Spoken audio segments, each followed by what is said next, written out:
Why did ancient Africans practice star observation? Numerous societies and civilizations can trace their roots back to astrology. The practice of studying the position and movement of celestial objects to understand the influence they have on human affairs and natural events. To figure out where it came from, here are some important details. The ancient Egyptians were influential in the development of astrology. They acknowledged deities linked to space and relied on the stars to foretell when the Nile would flood, a key agricultural practice. Astrology in ancient Mesopotamia, Babylonia, present-day Iraq, was a prediction system based on astronomical occurrences. Around the 2nd century BCE, Greek astrology developed, mixing Greek philosophical ideas with Babylonian and Egyptian customs. Forecasting seasonal changes for agriculture and planning tasks like planting and harvesting is essential in this modern world. Astrology is still a major cultural and spiritual practice for many people globally, although contemporary science has largely discredited it as a predicting tool.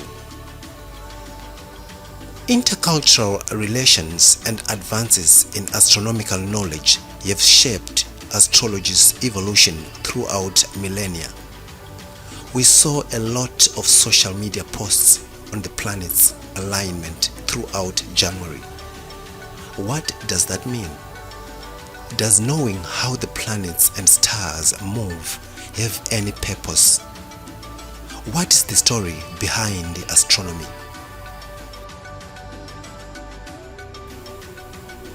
Astronomy is among the numerous scientific advancements that originated in ancient Africa.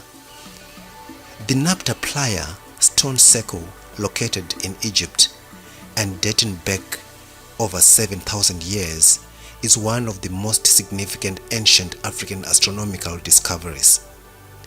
The Napta Playa resembles the structure of the oldest megalithic stone circle, Inzalo Yelanga, the Adam's calendar, the birthplace of the sun in South Africa. The Napta Playa is regarded as the world's earliest known astronomical site, which monitored the summer solstice and the onset of the annual monsoon season, predating Stonehenge. Its construction reveals that ancient Africans had advanced understanding of the sky and the changing seasons. What made African forefathers to like astronomy? African mythology and spirituality have strong ties to astronomy, with star formations often holding symbolic significance among various ethnicities. The Pleiades, also known as Ado-Ndlela, Chirimira, were the digging stars that forewarned southern Africa that it would soon be necessary to start cultivating the earth.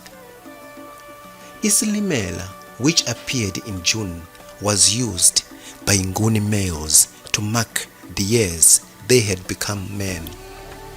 These stars were seen as a sign of the cultivation and growing season throughout Africa. According to Namakwa legend, the Pleiades were the sky god's daughters. The stars of Orion's sword are Dinsa, Lady Kulube, to the Tswana and Karanga, while Imha Nengurube represents the 3 dogs hunting the 3 pigs in Orion's belt. The Xhosa tradition claims that the Milky Way appears to be like an angry dog's raised hair. The Milky Way also demonstrated the passage of time and prevented the sky from collapsing. It is known as Molahladi, the resting place of lightning in Sotho.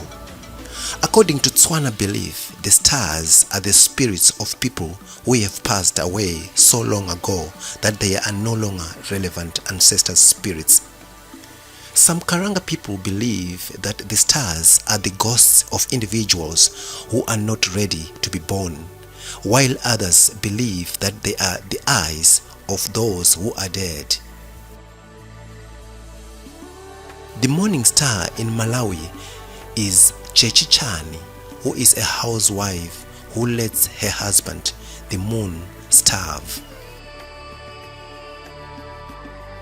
It is also called Mukaranga or Nyamasase in Zimbabwe, a reference to the morning star or planet Venus, because it rises a few hours before the sun in the morning. The Venekeratsvimborume, the evening star or planet Venus, is Puikani, a good wife who feeds the moon and makes him come back to life.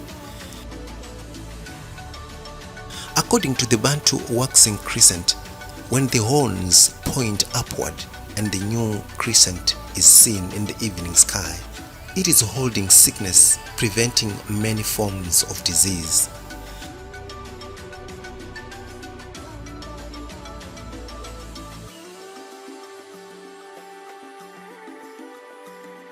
When the horns point downward, the moon is seen as a basin that is flooding the globe with sickness.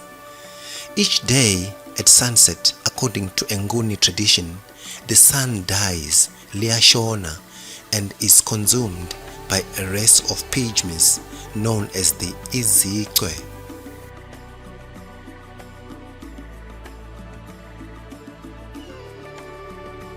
The Naron people claim that at sunset the sun changes into a rhinoceros, which the Westerners slaughter and consume.